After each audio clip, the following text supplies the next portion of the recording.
يا ابن آدم أنت الذي ولدتك أمك باكيا والناس حولك يضحكون سرورا، فاعمل لنفسك أن تكون إذا بكوا في يوم موتك ضاحكا مسرورا. عن البراء بن عازب رضي الله عنه قال بينما كنا في جنازة مع النبي صلى الله عليه وسلم، في جنازة رجل من الأنصار، ولما يلحد بعد جلسنا عند شفير القبر، وكان بيده صلى الله عليه وسلم عصاة نكث فيها على التراب 3 ثم قال: استعيذوا بالله من عذاب القبر، استعيذوا بالله من عذاب القبر، استعيذوا بالله من عذاب القبر. ثم قال: إن العبد المؤمن إذا كان في إدبار من الدنيا وإقبال من الآخرة، يعني في ساعات الاحتضار، إن العبد المؤمن إذا كان في إدبار من الدنيا وإقبال من الآخرة جاءته ملائكة بيض الوجوه كأن وجوههم الشمس، معهم كفن من أكفان الجنة وحنوط من حنوط الجنة، وجلسوا منه مد البصر، ثم جاء ملك الموت عليه السلام وجلس عند رأسه فيقول: يا أيتها النفس الطيبة اخرجي إلى رب راض عنك وغير غضبان، أيتها النفس الطيبة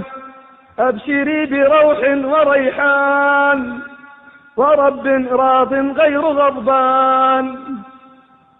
فتسل روحه كما يسل القطر من السقاء، حتى إذا قبضها ملك الموت لم تدعها الملائكة في يده طرفة عين حتى يلبسوه ذلك الكفن الذي من الجنة ويحنطوه بذلك الحنوط الذي من الجنة، فتخرج منه رائحة كأطيب رائحة مسك وجدت على وجه الأرض، فما يمر على ملأ من الملائكة إلا قالوا: من هذه الروح الطيبة صاحبة الريح الطيب؟ فيقال: هذا فلان ابن فلان، ينادى عليه بأحب أسمائه التي كان ينادى بها في الدنيا، ثم يعرج به إلى السماء، حتى إذا جاءوا إلى السماء الأولى واستفتحوا له فتح له، وشيعه مقربو تلك السماء إلى السماء التي تليها، حتى إذا بلغوا السماء السابعة نادى منادي الله: أن اكتبوا كتاب عبدي في عليين وأرجعوه إلى الأرض، فإني منها خلقتهم وفيها أعيدهم ومنها أخرجهم تارة أخرى.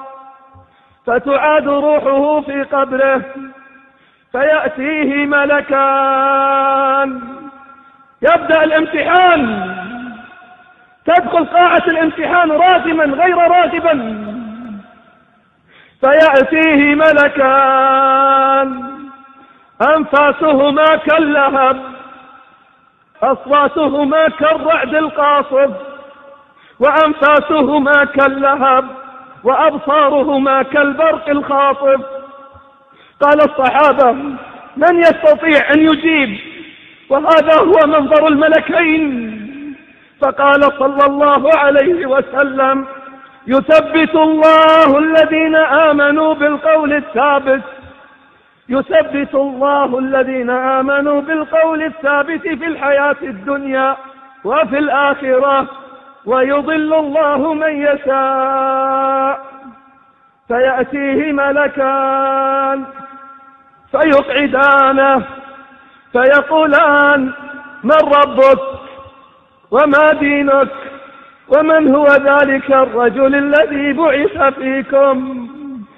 أما العبد المؤمن أما العبد الصادق، أما العبد المحافظ على الصلوات، التارك للفواحش والمنكرات، فيقول ربي الله حقا ونبي محمد صدقا وديني الإسلام، فينادي منادي الله أن صدق، تظهر النتيجة أن صدق، فافرشوا له فراشا من الجنة وألبسوه لباسا من الجنة ويحنطوه بحنوط من الجنة ويوسع له في قبره مد البصر، فيأتيه رجل أبيض الوجه طيب الشمائل فيقول من أنت؟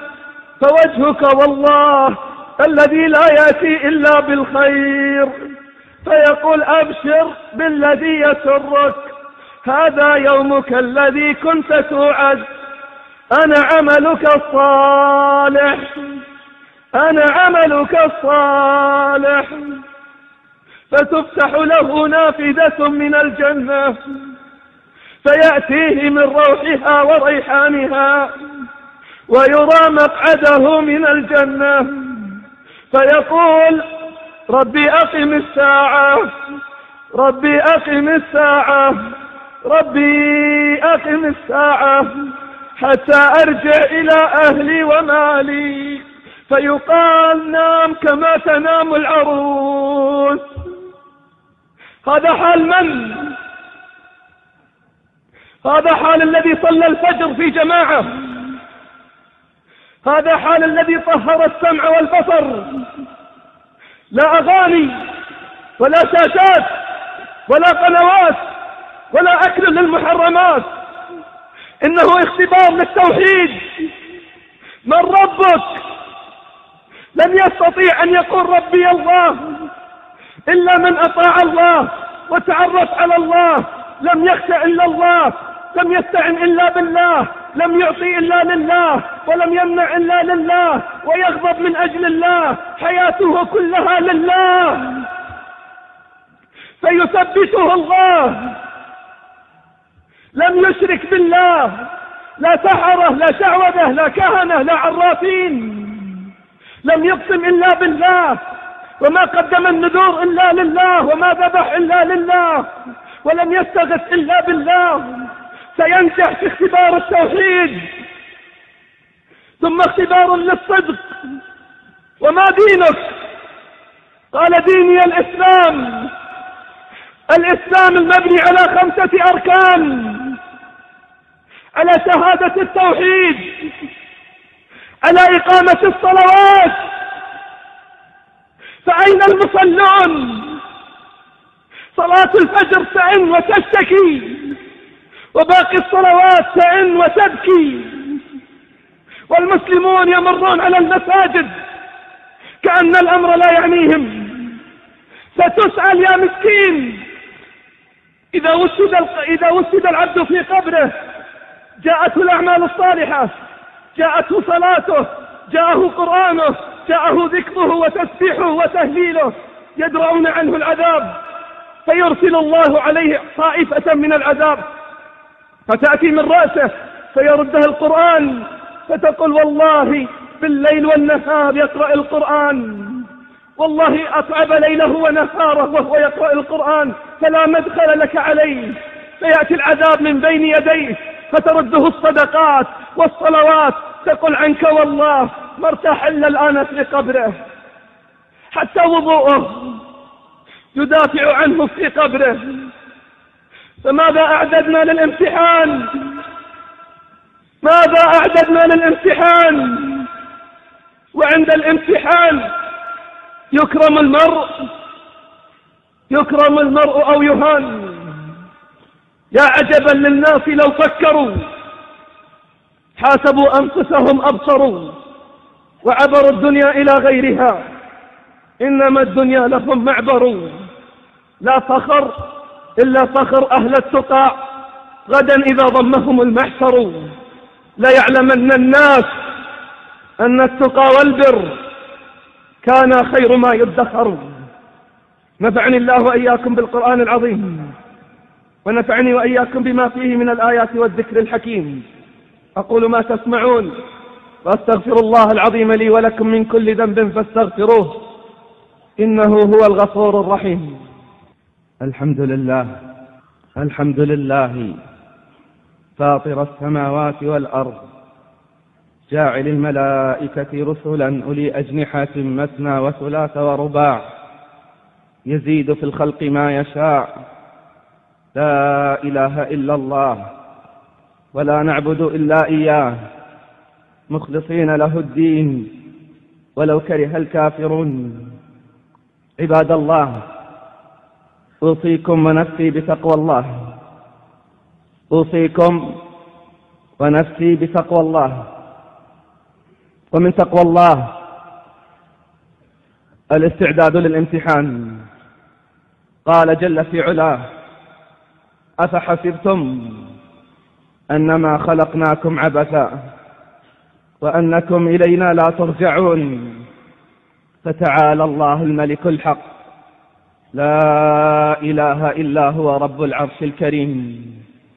الخسارة ليست الخسارة في الدنيا، ولكن الخسارة أن تنادي بأعلى الصوت: رباه ارجعون، رباه ارجعون، فلا يستجاب لكم حيل بينهم وبين ما يشتهون. أما العبد الكافر فقال صلى الله عليه وسلم: أما العبد الكافر، أما العبد الفاجر، إذا كان في إدبار من الدنيا وإقبال من الآخرة، جاءته ملائكة سود الوجوه، معهم كفن من أكفان النار وحنوط من حنوط النار، وجلسوا منه مد البصر، فيأتيه ملك الموت فيقول: يا أيتها الروح الخبيثة، اخرجي إلى سخط من الله وغضب. فتسل روحه كما ينزع السفود من القطن، فإذا قبضها ملك الموت لم تدعها الملائكة في يده طرفة عين حتى يلبسوه ذلك الكفن الذي من النار، ويحنطوه بذلك الحنوط الذي من النار، فتخرج منه رائحة كأنتن رائحة وجدت على وجه الأرض، ثم يعرج به إلى السماء، فما يمرون على ملأ من الملائكة إلا قالوا: من هذه الروح الخبيثة صاحبة الريح الخبيث؟ فيقال: هذا فلان ابن فلان، ينادى بأقبح أسمائه التي كان ينادى بها في الدنيا، حتى إذا وصلوا إلى أبواب السماء واستفتحوا له لم يفتح له. ثم قرأ صلى الله عليه وسلم: إن الذين استكبروا عن آياتنا لا تفتح لهم أبواب السماء ولا يدخلون الجنة حتى يلج الجمل في سم الخياط. إن الذين استكبروا عن آياتنا لا تفتح لهم أبواب السماء ولا يدخلون الجنة حتى يلج الجمل في سم الخياط. إنها رحلة سأمر بها أنا وأنت شئت أم أبيت. فيستفتحون له فلا يفتح له، ثم ينادي منادي الله: أن اكتبوا كتابه في سجين وأعيدوه إلى الأرض، فإني منها خلقتهم وفيها أعيدهم ومنها أخرجهم تارة أخرى. فتعاد روحه في قبره، فيأتيه الملكان فيقعدانه، فيقولان: من ربك؟ فيقول: ها فيقول ها